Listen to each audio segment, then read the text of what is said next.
Yeah. For a minute, Maybe, I couldn't may, tell if yeah, you meant Max Papis or Max in Formula Verstappen. One, but now I Yeah, got it. yeah. Yeah. So where can people Maybe find you? Lewis.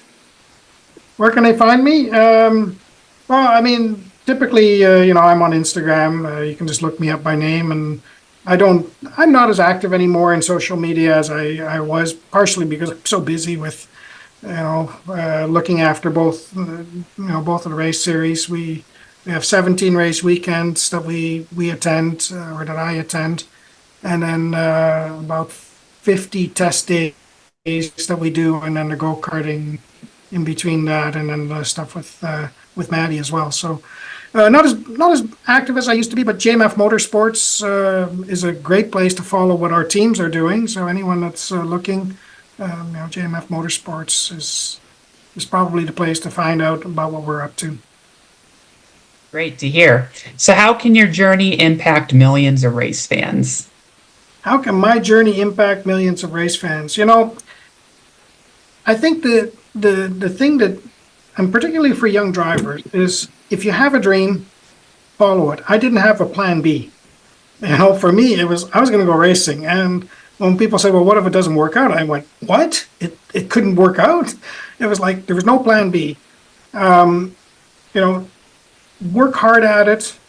Always be prepared that you could bump into your sponsor. It doesn't matter where you are. You can be in a grocery store and you may meet, the owner of the store. I mean, always look the part and be presentable. You are representing yourself as a brand 24 hours a day, 7 days a week. And I think for young drivers, that's something to really understand. The other thing is the drawback of social media. Be careful what you like, where the things that you respond to or interact with, because me as a team owner, so to speak, today I spent all day going through the social media of the kids that we're looking at for our karting program. And there's two of them that I disqualified based on their social media. So, for young drivers or anybody really in a profession, you should always think about those kind of things, that if you're trying to represent something, you need to be squeaky clean in all areas. That's impressive that you say that because I 100% agree, I have experience with in the past, although I've overcome it, but I had experience in the past with emotional dysregulation and anger management, and a lot of the stuff went onto social media, and I quickly learned the hard way that social media makes it very easy for people to say and do things that they certainly would never say or do if they were facing the person. Exactly. Yeah, fully agree. And good that you've dealt with it. Yeah, I learned a lot from that because there was a point where it got so bad that I lost most of my following, and that combined with the fact that I was in my teen years at the time and then matured eventually, I grew out of that and I'm really glad I did. But I use that lesson now with my following on social media and with just anyone I meet. I keep saying to people, be careful what you post because everybody's going to see it, and if you post something inappropriate, you never know when it'll come back to bite you.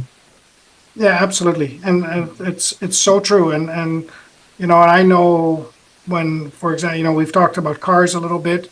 When some of the real specialty cars come out, unique, the limited production, the manufacturers are checking the buyer social media before they approve a buyer, because they don't want some, you know, Yeah. thug, criminal, whatever, driving their limited edition special car. So yeah, you just have to be so careful with those things. So to me, that's it's great, and it's not, and that's probably the reason I'm not as active anymore on social media. Is just, yeah, if I don't say it, I'm not hurting anyone.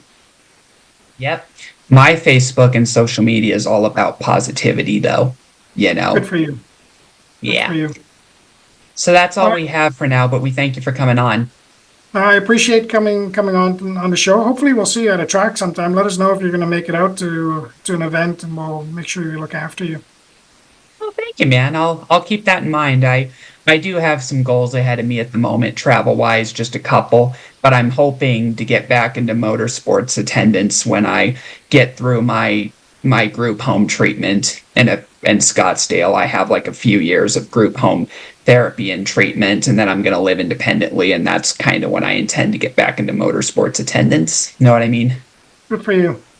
So I'll keep you posted on that. All right, and Brendan, the same goes for you, but I know it's a little bit far away.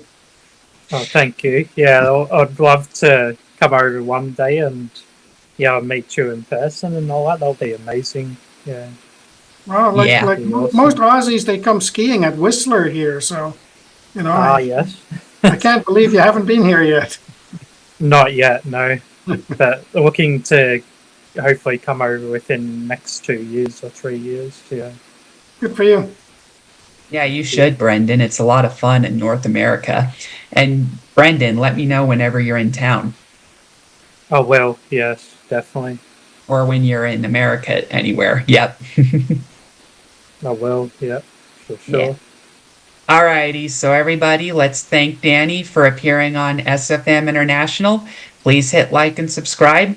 Follow him on his social media through his race team. Thanks, Brendan, for being a good co-host. Yeah. Thanks, Danny, for your impact on millions of race fans. And everybody, we'll see you next time on Stories from Motorsports International.